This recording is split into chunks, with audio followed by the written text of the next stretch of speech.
Hello, dear co-creative love, destiny and peace weavers. First of all, I'd like to invite you to tomorrow's first peace weaving circle at 9 o'clock here in Central European time. I hope you can convert your time to see what time it is at your part of the world.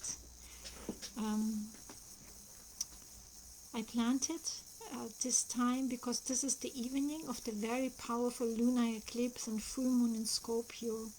It's a very intensive energy, like Scorpio stands for our shadows in the underworld, and invites us to dive very, very deeply to look at the old karmic shadows, which might still need integration and reweaving, and look at the state of the world where so much is in transition, but also crying out to be embraced on the deepest level. It's like what I experienced with my breast cancer journey. I dived deep to meet my own personal demons. That's why I called my book Turning Demons into Diamonds. Here this you can get it on Amazon, where I describe how my personal tumor and metastasis have been an invitation to go deep into a rite of passage, to really get to know the root cause of why it has been showing up in my life. And I think what I've experienced individually, we can also see collectively, and it's such a great time frame with the eclipse season, which is also corresponds to the south node in Vedic astrology, to the tail of the dragon. Yeah, it's the Ketu dragon tail.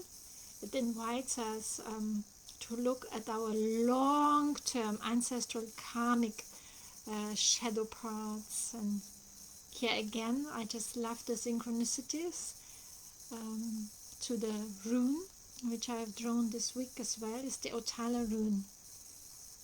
It's the very last rune of the Elder Futhark, 24 runes, and it stands for our ancestral heritage. I think this is such an obvious link to this full moon eclipse, the Ketu,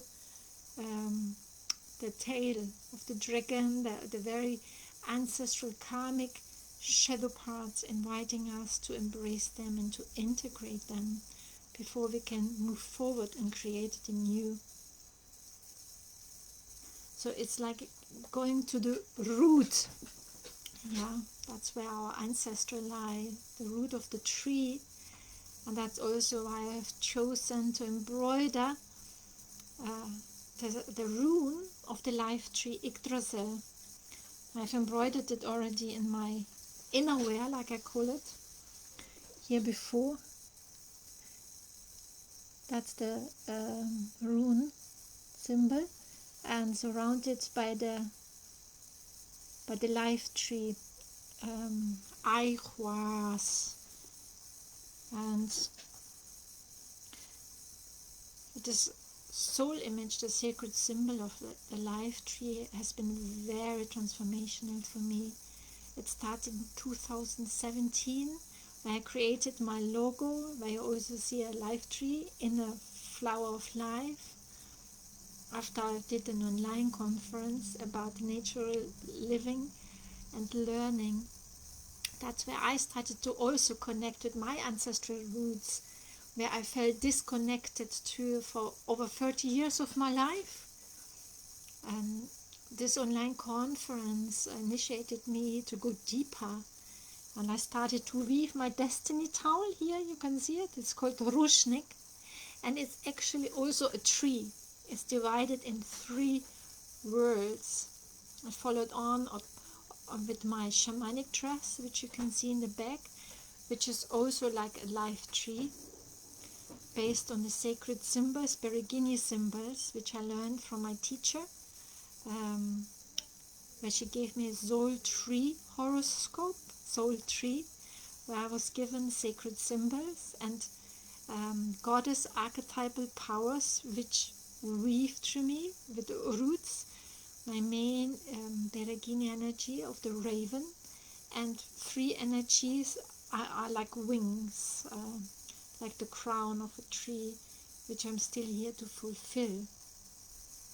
And those Beregini symbols have been initiating me deeper and deeper the more I connect with them. And I actually now learned for the past 6 months how to also offer those very in-depth, about 33 pages till 35 pages, in-depth soul tree horoscope readings, where you can also discover the 7 main soul tree archetypal powers which weave through you. And for the next week, the symbol which I've drawn is the sorceress.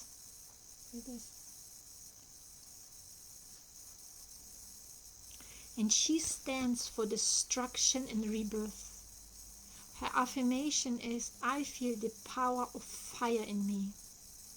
You can use this symbol to learn from the repetitive mistakes and beliefs, to eliminate limiting beliefs and blockages, total transformation.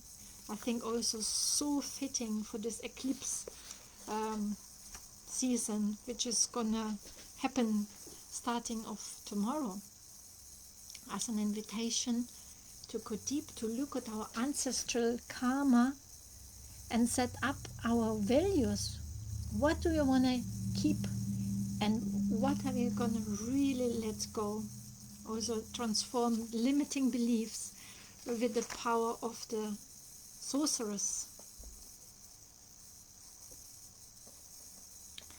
And the oracle card for next week is the Vision Quest.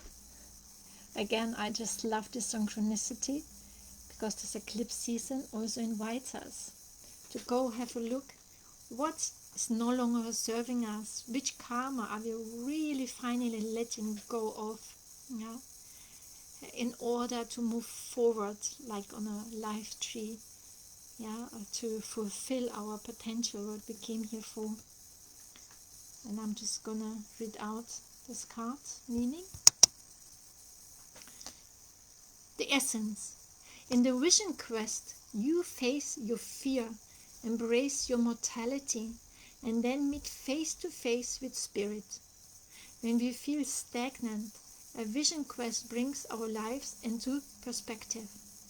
We realize our flaws, our potential, and the opportunities life is now offering us. We remain on a Vision Quest until we find the key to open a new door or write a new chapter in our lives. The invitation is to find clarity by spending time alone in nature. If you live in a city, go for walks in a park. If you live in the country, make sure that you spend time outside in contemplation. Get off the couch. Get away from your desk. Go outside. Spirit helps those who help themselves. So set your intention and ask nature for a guiding vision for your life. The medicine. Spirit has been trying to contact you, but received no answer. You are too busy with your life, and there is too much noise inside your head. Do not miss the call again. Make room for quiet time this evening. Allow yourself to become bored for a little while, and you will be able to hear the important message trying to get through. Isn't that a lovely invitation and medicine for this eclipse season, to go inside or to go outside in nature and to find your new visions after you're released in a deep Scorpio eclipse waters, because Scorpio is actually a water sign, what no longer serves us. And then to continue to build our strong ancestral roots. And I hope you're going to join us in tomorrow's first peace weaving circle, where we can start to weave peace with the roots and wings to the sacred symbol of a life tree. And I'm envisioning it like intentionally weaving peace into like a mandala, a traveling mandala, where each one who hears the call can weave their own little mandalas with their own intention into a big mandala of a life tree.